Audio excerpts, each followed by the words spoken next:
We are now joined by UK heavyweight, light heavyweight, UFC fighter Ian the Machine Freeman. How's things with you, Ian? Great, enjoying my Christmas weeks off. It's been fantastic, mate.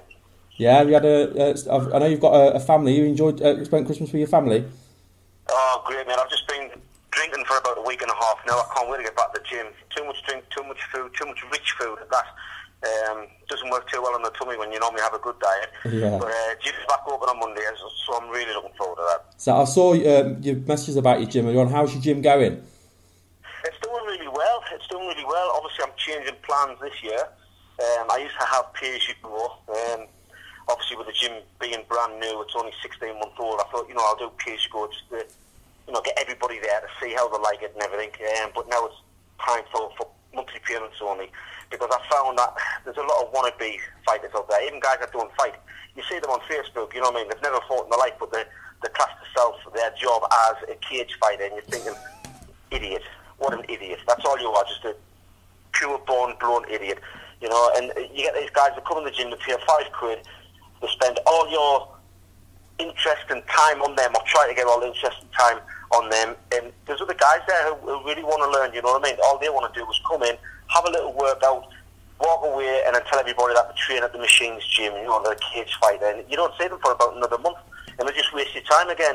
It's just, I don't want the wannabes, I want the team members. You don't have to fight to come to my gym. You can come there just for the fun of it. You can come there for the fitness of it, or you can come as a fighter. It's your choice. But I want everybody to be on the same level. I don't want these time wasters, because that's what I'm starting to get, a lot of time wasters. And you can tell which ones they are. Does it surprise you that you still hear the term cage fighter? Oh, of course. That's a term that you probably heard when you first started, but surely people still don't use that term cage fighter. To be honest, when I first started, it was Vero Tudo, or it was called total fighting. Yeah. When I first came into England, the press would call it total fight, and I was classed as a total fighter. But cage fighter is not a word that I use. But if I say, I do MMA or I do mixed martial arts, people go, "What's that?" And you go, "Cage fighting." And they go, "Oh yeah, I've heard of that. By the way, can you beat Alex Reed?" Do people still say they want to train UFC? Sorry? Do people still say they want to train UFC? Yeah. I've had that. I've had people come in the gym asking to train UFC. Do you do that UFC stuff? I said, yeah, I do, but it's actually called mixed martial arts. No, I don't want to learn that crap. I want to learn UFC. Oh, brilliant.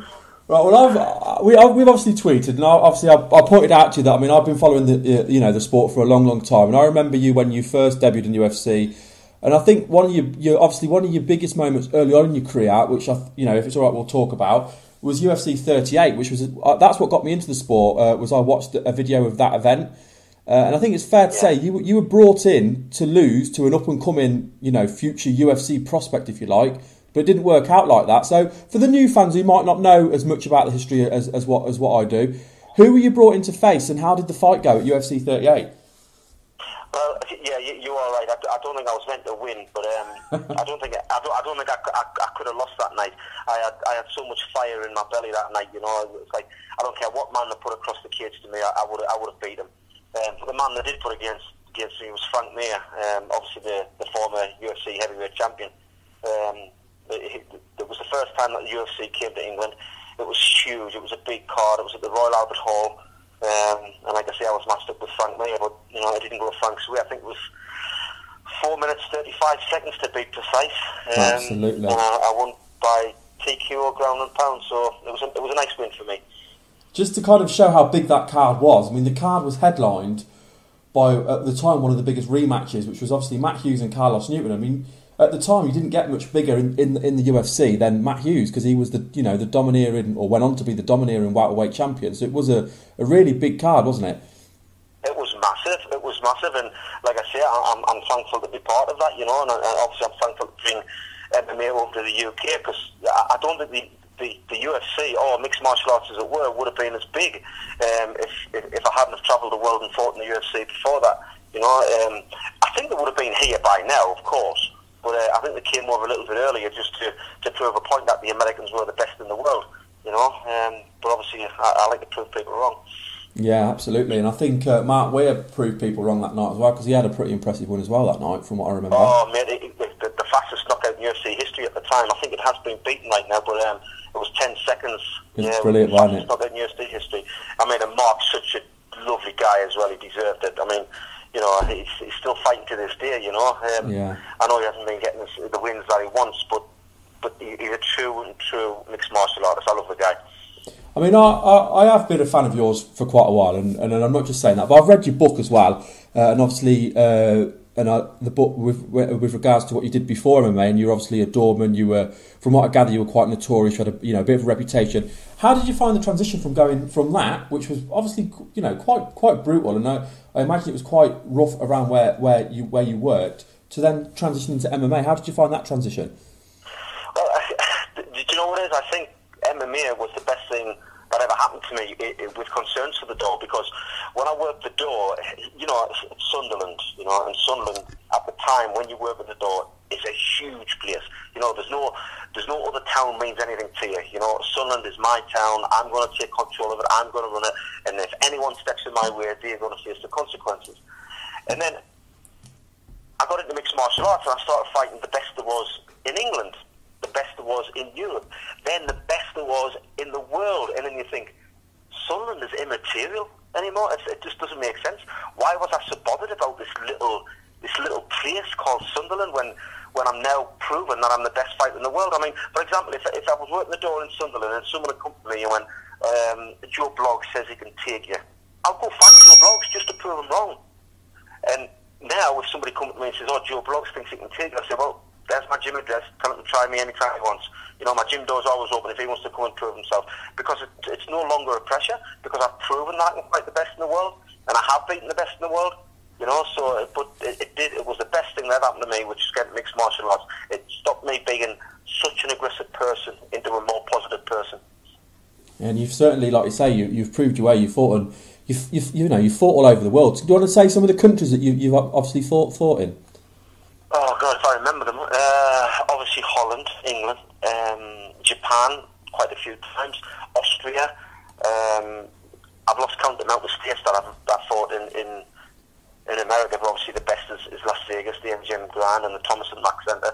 I can't remember. I fought that many. Scotland, and it's been quite a few. I mean, yeah. I've had 30 MMA fights and one Tier 1 fight. You know, so 31 fights and only 7 losses, so it's not too bad of a record. It's not too bad at all. And when you look at the names you fought against as well, you know, you fought against some of the biggest names. Obviously, away from the UK then, have you got a country that was your favourite to fight in? Or the fans that were your favourite? America. I love America. I love the American people. They're so friendly. You know, if I was a little bit younger, because obviously I started mixed martial arts at a later age. I mean, I was 31 when I had my first professional fight. So I was kind of out of the game before I was into it. As a, you know, too old as people say. I still get messages now, people saying, I'm 24-year-old, am I too old to start mixed martial arts? I think, hell no, I started at 31, you know, but by the time I got into the swing of things, you know, I was 35, 36, and then obviously I'm come to the end of my peak, and then, you know, I took a bit of time off, came back into it, took a little bit more time off, came back into it, but America, I just love America, you know. When I come home from America, I've been there for like 4, 6 weeks, 8 weeks, something like that, and I come home and I think, God, English people are so ignorant. Yeah. You know, because you're that used to the nice people over there. So America is definitely the place I would have moved to if I was a bit younger. Oh, something else I want to touch on as well, and again, this is just something that I know from me following the sport and living where I live. I mean, I live in Coventry, and I remember years ago, I remember going to watch events in Coventry at the Sky Dome, and there was quite a few guys on that card that obviously went on to fight in the UFC, Michael Bisping, Antonio Silva, Dan Hardy. But one of the other people who was not on the card but was at the event was yourself, and you were emceeing the events. Do you remember the events in Coventry? I do, especially with Bigfoot there. Yeah, I do remember that. Yeah. Do you remember the riots? Yes, it always kicked off. It always seemed to kick off. That's the problem when the sport was quite younger. They used to think if they were watching a cage fight, you know, they had to prove in the crowd that they were so tough. And you look at them and you think, God, you're a comical. There's not one of you's got a fight in you. You know, but yeah, I do remember the trouble that was there. I remember you calling out the crowd. Oh, I did, didn't I? Yeah, I was like I was like a school teacher, and those were all the naughty school kids. They all started kicking off and throwing glasses and stuff in the cage, and I got the microphone. I basically just said, if any one of you people think you're hard, if any one of you people think you're tough enough, I'm here now in the cage. Just come down. Just come down. They'll let you in the cage, and me and you can sort of man to man. Everybody just sat down. I was being good that night, but I was scared. Honestly, it was, I mean, it wasn't planned. It was just because I thought, how disrespectful can you be? There's two fighters in here. Fair enough. Your guy, whoever he was, got beat, so you start throwing cups and God knows what into the ring. It's so disrespectful. And I think it was the Dorman side that jumped out at me that day. I was ready to bash anybody, but you can't be doing that nowadays.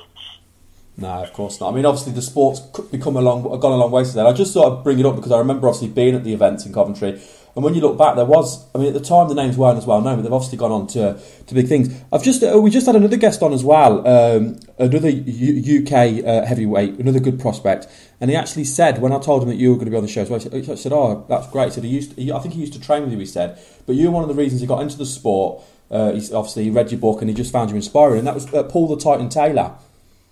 Oh, Paul, I love Paul, honestly. He's such a gentleman, I mean, he's a big guy, he moves like a middleweight, but what a gentleman.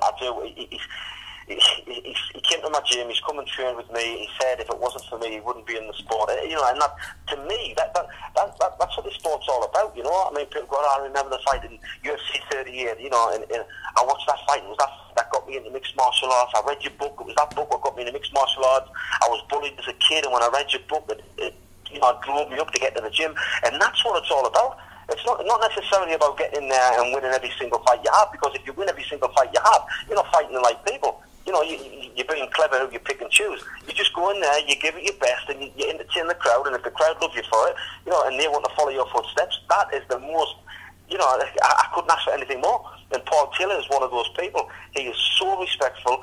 He says he will never ever fight any of my guys from my gym because he loves me like a brother, and obviously he's come to train with me, he's trained with my guys, and that man has talent. He has so much potential. It would not be long before he becomes a British champ, I'll tell you that for nothing. Yeah, he's fighting February 16th, he's fighting for the Made for the Cage title, so we're hoping that's going to be his coming out fight. I think you're right, he's got some power in his hands, but he just wanted me to mention because he spoke so highly of you, and obviously I understand why. Like I said, I followed your career for a long time. He just wanted to me to mention you to him. No, that's good. That's nice.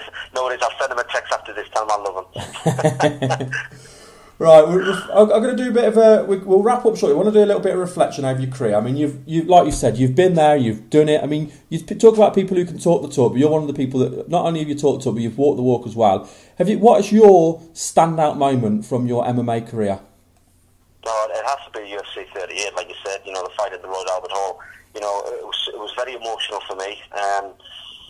My father got diagnosed with cancer while I was actually in America with Josh Barnett. I was out training with Josh Barnett for 6 weeks, and 4 weeks into my training camp, I get a phone call saying you need to come home. Dad's been diagnosed with cancer of the brain, and it's terminal. He hasn't got long to live. So anyway, I flew back. And I didn't want to fight, that was it. I said, I'm not fighting nothing. And my mum turned around to me and she said, listen, son, because my dad used to be a boxer in the army. He was EBA champion when he was 18. And she said, look, your dad's always loved it when you became a fighter. I never became a boxer, but I did become a mixed martial artist. And the best going away present you could ever give him is to win this fight, go back and tell him you've won. So I said, right, that's it. I was so fired up. I was so spurred on. I went, that's it. I'm going to do it. So I went to London 3 days before the fight, but I told all my friends, all my family, nobody contact me. Nobody contact me until after the fight because I need to do this for my dad. I'm going to be so strong. So that's what I was saying earlier in the conversation, in the interview that we're having there, is no one, I don't care who you were in front of me that night, nobody could have beat me because I had to win for my dad. I had to win. So needless to say, I beat up Frank Mir. I went backstage, I rang my mother, and my mother says, son, we're sorry to tell you, but your father died yesterday. So that's the story, and obviously that story, that fight, that will never ever leave me because I did that for my dad. Yeah, absolutely. I do remember actually hearing about that at the time as well. It's just so sad, and it's such a horrible illness as well. But I mean, it was a hell of a way to let him know what he meant to you, and obviously kind of put you on a big platform as well, I think, at the time.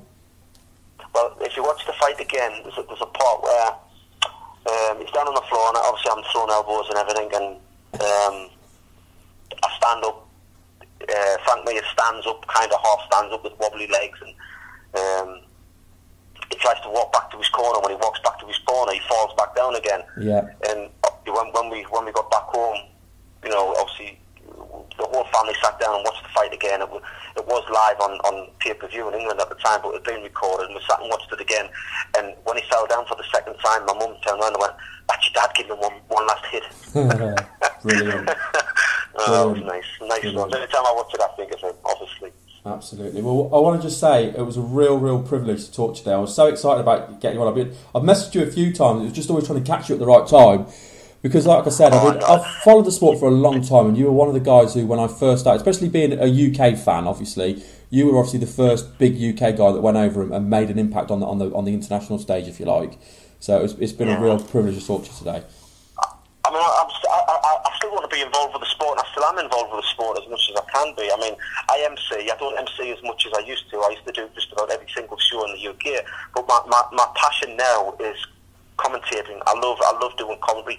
You know, I do comedy for UC MMA, and I do it for other smaller shows around the country. But you know, I love the comedy. You know, to get a big gig on the commentary, it would be fantastic.